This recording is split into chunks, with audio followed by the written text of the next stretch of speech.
Hey. Good, How are you? I'm good. It's so good to see you. Yeah, it's good seeing you. Yeah, we're having the ALC Mastermind. ALC Mastermind. Sweet. Yeah. All right. People around like? Yeah, they're They on. better be around. Yeah. You better want to come to you or anything. Okay, so I'm DeAngela. I don't think we've met before. What's your name? Adnan, Adnan, it's good to see you. good to see you. How long have you been an agent? I just applied. I'm not an agent yet. Oh, so you're getting your license still? Yes. Okay. So what has you curious about real estate? Well, I have been in real estate, for many decades. Okay. Builder, developer, real estate agent, but my license has been inactive for 4 or 5 years. Oh, okay. So you just are ready to get back into the business? Yes. What an interesting time to be getting back in, right? That's why I choose your lecture title, the evaluation of the time we are in. Yeah. So what are your thoughts on the market? Because today we're talking about how the current market is going and what we can do as agents to help more people. The answer, I don't know. Yeah. I really don't know. Yeah. So you were a builder and you got out around 2020, 2021, is that right? Yeah, now I get out of the building business late 17, 18. Okay, so when you were building, how much was a 4-bedroom, 2-bath, or what did you build? Was it luxury or everyday homes? What were you building? I build and develop shopping centers. Wow, okay. And before that I built houses in Dunwoody. Okay. What years was that? How long ago was Dunwoody? Oh, Dunwoody was 80s. Okay, so it's changed quite a bit since then. Yes. Yeah. Where are your shopping centers that you developed? Well, one of them is Norcross Village Shopping Center, Jimmy Carter Boulevard, and Beaufort Highway. Oh, yeah. And the other one is Roswell 2000 on Mansell Road and the Roswell Road. Yeah. That land used to be mine. Okay. Now it's a combination of retirement center, shopping center, office. The Keller Williams Roswell office is actually on that land. Wow. Oh, that's North Atlanta, right? No, that's not North Atlanta. That's Roswell's office. Okay, that's Right Roswell. Okay. Mansell Road and Roswell Road. Near is it near downtown Roswell? That? No, it's north of the downtown. Okay. Yeah. Okay. Wow. Yep. So you've seen everything, and you said it's more senior homes popping up, which is interesting because baby boomers just took over from millennials as being the number one category of home buyers. So I'm sure commercial typically either goes before or right after residential. Well, the movement of the whole market is not in the hand of the people. It's in the hand of the big money holder. That's right. They decide which direction you go. Yeah. Then sometimes they make themselves even lost. To get more market share. That's what's happening now. Yeah. I think. So what does your crystal ball say about the real estate market, both commercial and residential? I'm just curious. I told you in the beginning, I really don't know. If I knew, I would tell you. Yeah. I think that's everyone. No one knows what's gonna happen in the future. Yeah. Sean, what do you think? What? About where the real estate market is heading. So today I had planned a mastermind around just talking about the market and what we can do as agents. Well, the lack of attendance is something we're going to talk about, just FYI, because you should have more people in here, and it's not your fault. But nonetheless, I think the market is in a weird spot. I think that when we're talking about... I'm live streaming, just FYI. Are there people on? Yeah, it's people. Who do we have? Oh, Taylor was on. Hey, Taylor.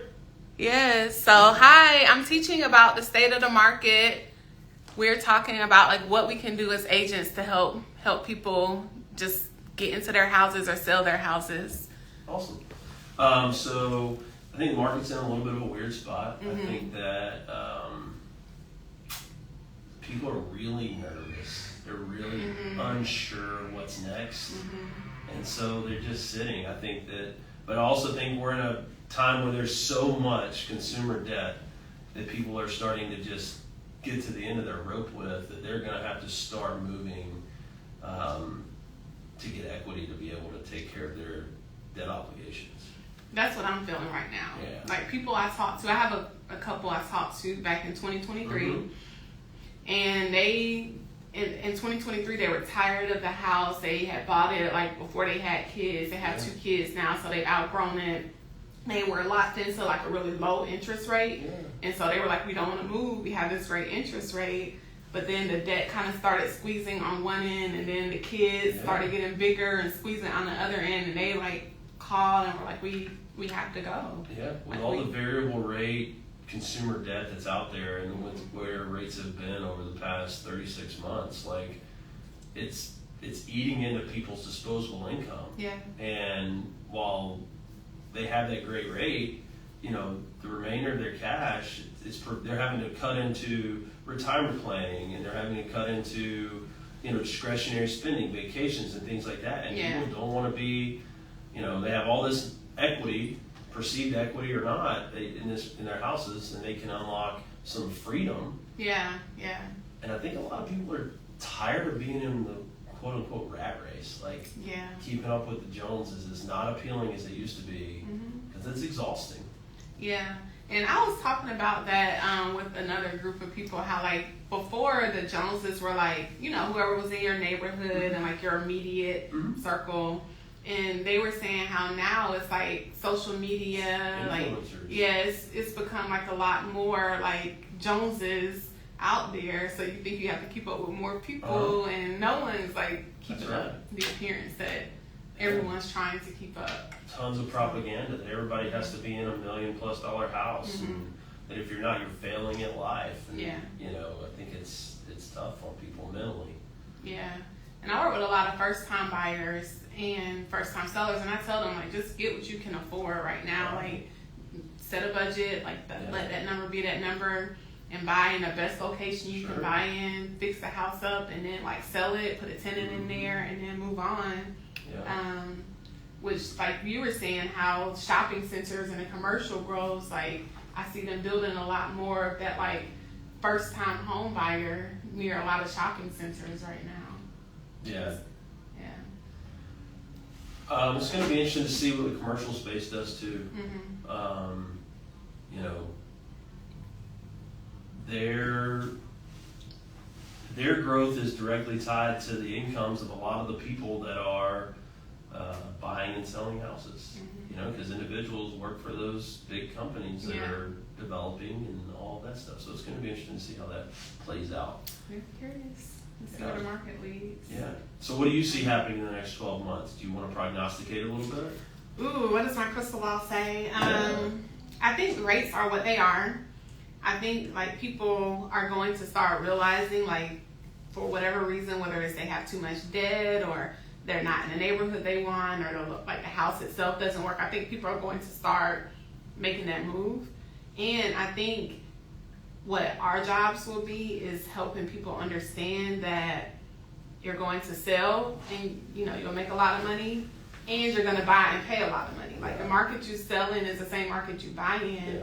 So people can't expect to get like a deal on selling, but then like a deal on buying. Like, it's not going to match up. So I think people are just going to get more realistic. And do what like works best for them, whatever that looks like. Do you see there being a like an impasse or a rub where you have these people that are selling because they can't afford their debt obligations anymore, but the problem is they're in these, let's call them $800,000 plus houses, you know, East Cobb starter homes. In our market, right? East Cobb starter homes in the 800s, and then they go to sell, and the people that would normally be buying those are boxed out because rates are what they are, and their buying power is not the same. So does that make prices, unsustainable? Do we get a price reduction, or does that shift the market?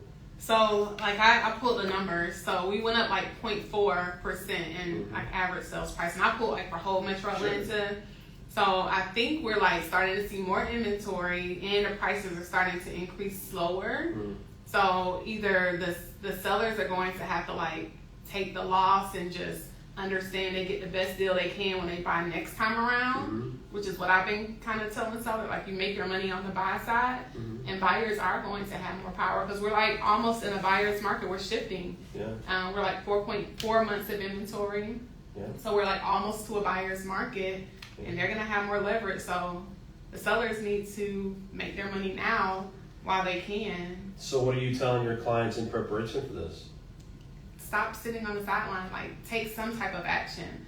Like, whatever that is, even if you have to sell and rent. Like, get your money. Like, I'm always going to tell people to get the money when you can. So, like, even if you sell, rent your place out, like, get as much money as you can for your property. And then, like, if you want to sit on the sidelines and see what happens, I don't advise it because we see the trend is going in. Like, interest rates are here to stay. Prices aren't, like, plummeting down because we don't have, like, enough supply. But I think people need to stop waiting. Well, I think so many people over the past, really the past decade have said, a lot of people have made the comment that I'm going to wait until the market, the market goes down. I'm going to wait till the market goes down.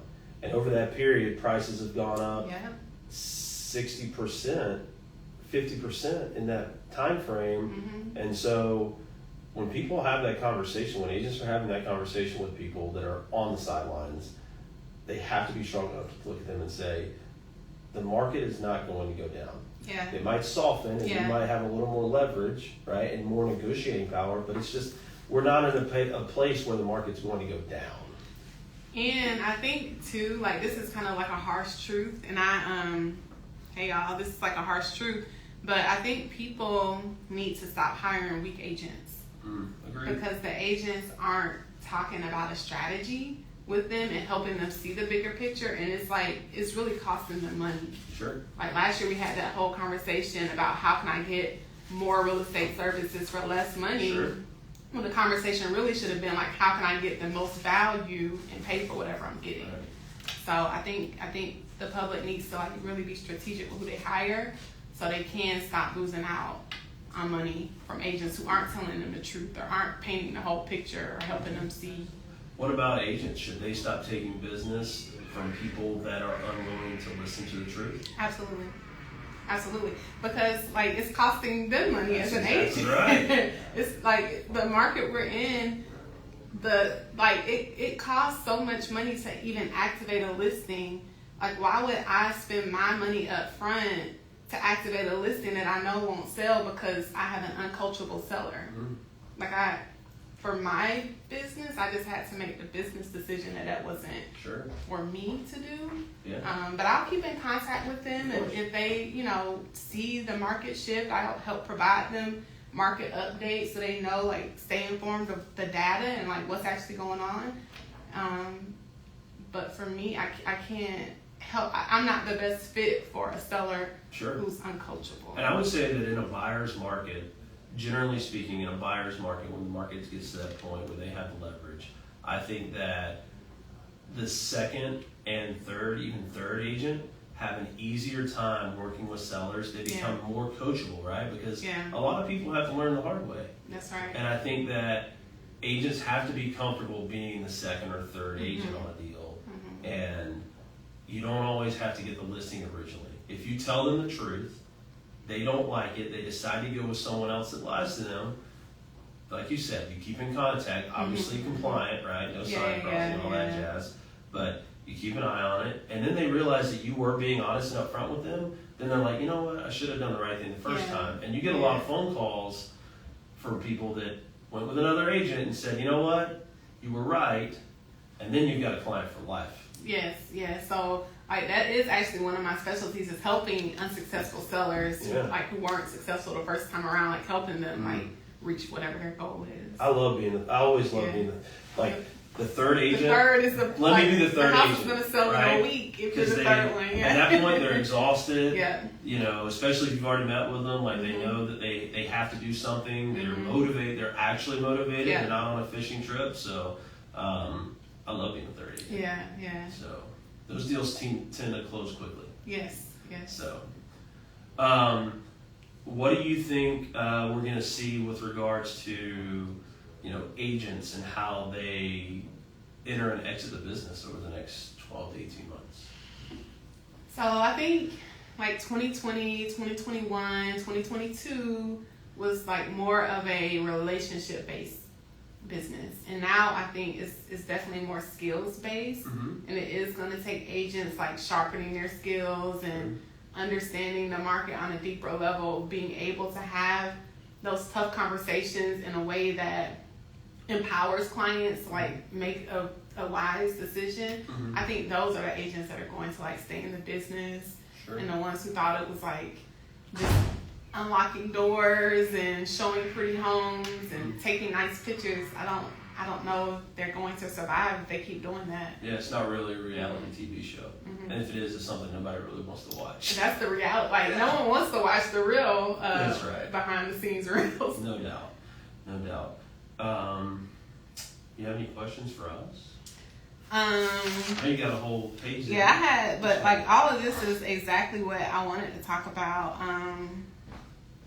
So I guess like mindset wise, like how are you all keeping yourselves motivated mindset? And it's so interesting. We're all on different aspects of the business. Yeah. So I'm just curious, like how are you keeping yourself mentally motivated? Well, I mean, everybody has to have their why. Yeah. Like, what's your why? And ultimately that motivates me, right? Yeah. My why is, my family, my legacy, whatever that may look like, whatever I want it to look like. And so, to not do the things that need to be done to be successful are really not optional because the why is big enough. Yeah. And if your why is not big enough, then you got to figure out what your why A is. bigger why, yeah. What do you think, Adnan?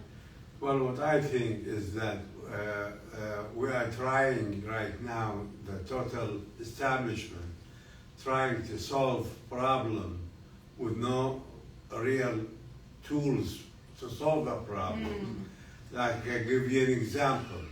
People are moving to the cities like Marietta, Decatur, Tucker, and so forth. Even the roads are broken and there is no room for repair workers to go and repair the broken parts. So it's a mess right now. And the solution is that they avoid, the government avoid to go and encourage development or raw land outside because requires new roads, new utility, water and electrical and so forth.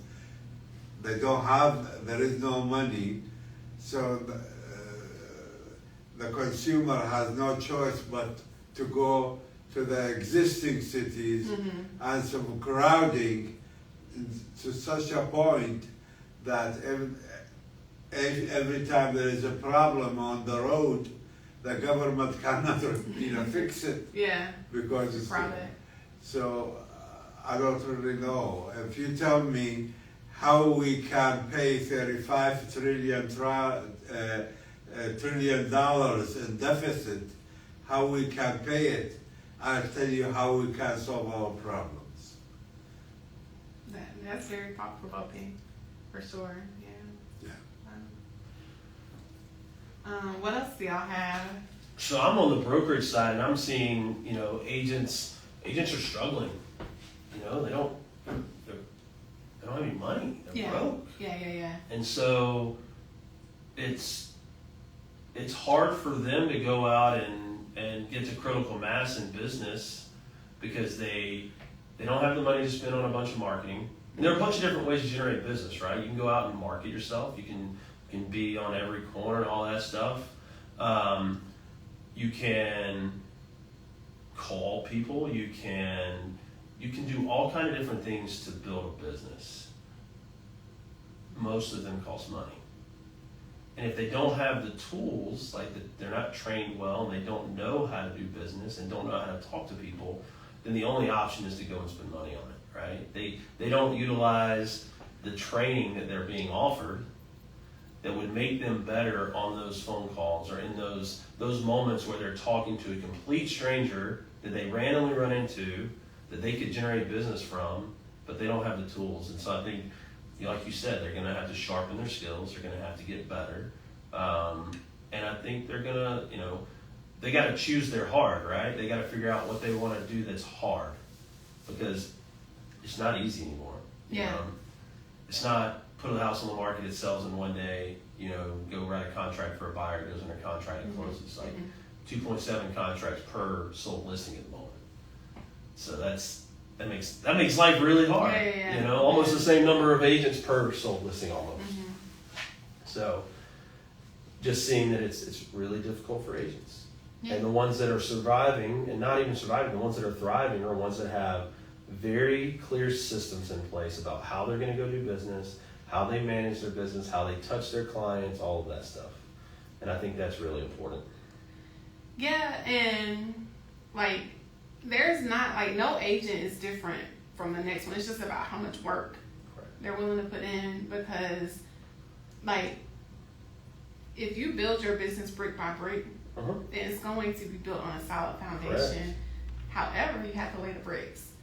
Yeah. And the agent who lays the bricks one at a time, however long it takes, those are the ones who thrive in the business later on. And it's not too late, or it's not there's some magic wand that's going to make an agent successful. It's for my business, it's putting in the work. Yeah. And every day doing something. That's right. Going to the gym, you don't see the results overnight, but you put in the reps, and over time you start seeing the results you want to Put see. your head down and work hard, and when you look up in an extended period of time later, generally speaking, you're in a much better place. Yeah. So, I hate to bounce, but I think we'll get my son up to school. Okay, all right. Good to see you. Good to see you as well. Thanks for having this. All right. And was there anything else that was on your mind before we wrap up? Well, too much in my mind that I don't know from where to start. Yeah. So please let us know whenever there is a lecture, either by you or by others. Yeah. It will help us, the only reason I'm trying to get back into it is that I don't know anything else to do. This is the only, I went to Georgia, I'm graduated from Georgia Tech. Congratulations. A long time ago. Yeah. And I spent all my life in real estate. And I don't know nothing else, and I do not want to know anything else. Yeah. And so if you be kind enough, if you hear about good lecturing coming up, you let me know and let him know. Of course. And I'll give you my telephone number or email address, and you let me know. Okay, all right, I'm gonna stop the live. See y'all later. Hope you have a good day. Thank you. You're welcome.